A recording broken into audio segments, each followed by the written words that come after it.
Did I start? Alright. Let's get started on my first movie review of my new channel. It's gonna be called Nerd Boy or whatever it's called. But my first movie review is the most recent movie I've seen. I lied, it's the second most recent one I've seen. But it's my favorite one I've seen so far. Looper! Let's talk about Looper. Now, many of you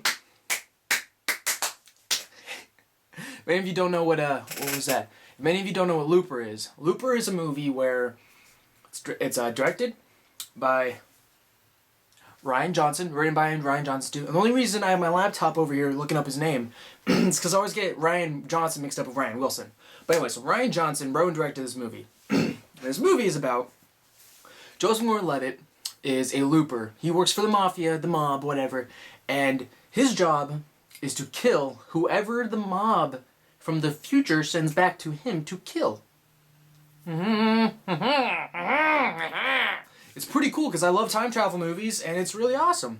But this movie has a couple interesting twists, as in Joseph Gordon-Levitt gets sent himself. Yeah, they send Bruce Willis, who plays Joseph Gordon-Levitt in the future, back to him to kill himself. Because that's what happens when you close a loop.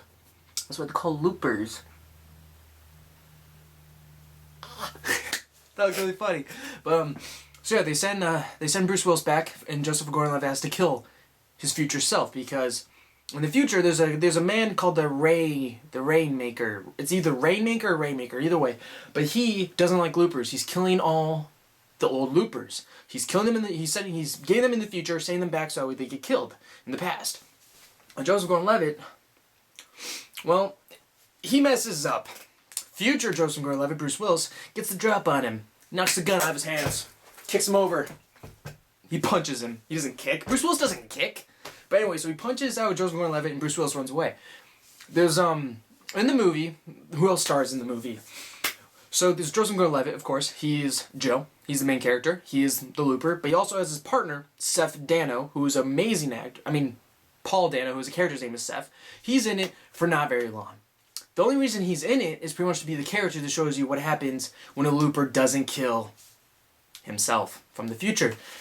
Seth, aka Paul Dano, he does not kill himself. And that way the mob catches him after Joe kind of rats him out, because Joe really wants to run away and go to France. So, and they threatened to take away his money unless he gave up Seth. So he, kind of did the dick thing, gave up Seth. He's like, I'm sorry, man, Jesus. So he gives him up. Seth gets killed. But then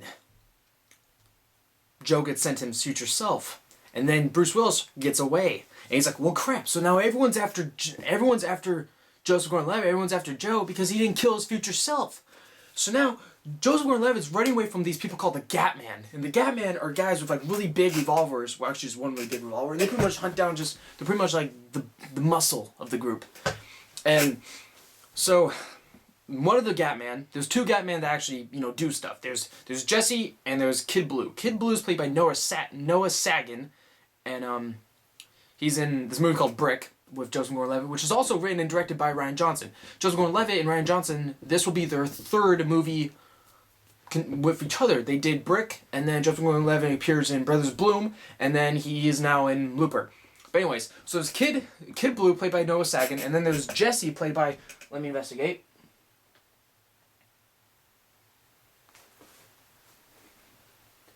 Garrett Dillahunt. And those two guys are pretty cool. But I love the character of Kid Blue because he's kind of the cocky, trying to like redeem himself. He's got the big revolver, but he's like a really short kid. And he was not a kid, but he's really short. And he's like, nah, everyone hates on me. But anyway, so the movie is amazing. It's pretty actiony, it's pretty suspenseful, but there's a few parts where there's blood everywhere. Like one character gets like exploded. Like Dr. Manhattan shot him with like a particle laser beam, like in Watchmen. And he goes, bleh!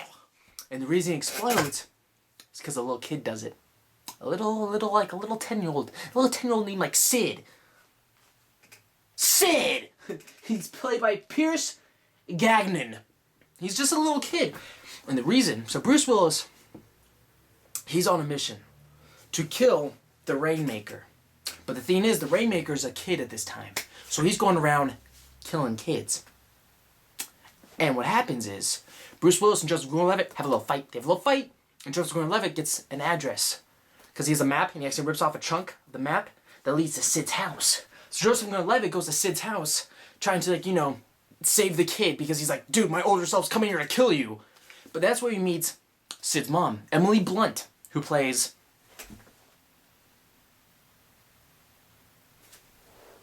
Give me a moment. Sarah! So now Joseph Gordon-Levitt is sworn, he swears to protect Sid and Sarah from his future self. But then Jesse comes and some stuff starts happening, blood starts getting spilled, bullets are flying all over the place. It's really, really dark and gritty. And there's one part where Bruce Willis has like P90s, he's like, ah, shooting all these people.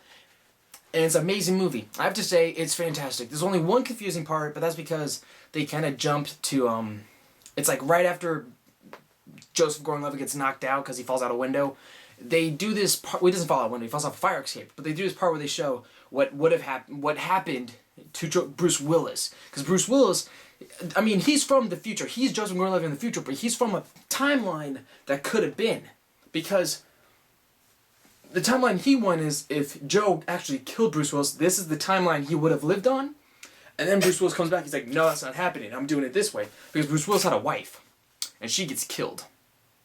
That's not really a spoiler alert, because who gives a crap? She's in the future. She's not even existent. But anyways, she gets killed, and that's why he's like, come on, Joseph Gordon-Levitt, what are you doing, man? We gotta kill these kids. And Joseph Gordon-Levitt's like, I don't want to kill kids, dude. I just want to kill you, get my money, and go to France. So it's pretty amazing. The action is amazing. The storyline is fantastic. The actors are very, very amazing. I love almost every character, and every character has like their own little story. Jeff Daniels is in it. He plays Joe's boss. He's from the future, so he's the mobs intertwine to the past. And there's some comedy. The comedy's really good. Sid, the actor who plays Sid, he's gonna grow up and be really good. Emily Blunt is, of course, amazing. Joseph Gordon-Levitt is amazing. Bruce Willis, of course, is amazing. The whole movie, I give a 9 out of 10. Only because the ending's good, but there could have been another way to have done it. I'm just saying. And another cool thing that they do about this movie, so it's a time travel movie. It's like future, past, assassins, mafia, but they also have TK. They have telekinesis. There's a few characters with telekinesis. Emily Blunt has some telekinesis. Her son Sid has some telekinesis, and Paul Dano's character, he has some telekinesis. But it's really cool because it actually plays a pretty big part in the whole movie. So yeah, stay tuned to Looper. If you've never seen it, it just pretty much came out a couple weeks ago, the 28th of something. Go check it out. This video is a little bit longer than I wanted to be, but whatever. I keep looking at the stupid screen instead of the actual camera. I did it again. Anyways, watch Looper. It's amazing. If you're a Joseph Gordon-Levitt fan, watch this. Except he doesn't look as cute because they make him look like Bruce Willis. Because the role of Joe was written for Joseph Gordon-Levitt, but then Bruce Willis wanted to do the part of older Joe, so he did some prosthetics, shrunk his nose, and did some stuff to his chin. Maybe made him look a little bit more like Bruce Willis. It's a great movie. I recommend it. 9 out of 10. Go see it. Now stay tuned for my next couple movie reviews I'm going to do today. I'm going to try to do 6 today, so stay tuned for the next ones. Adios! I gotta hit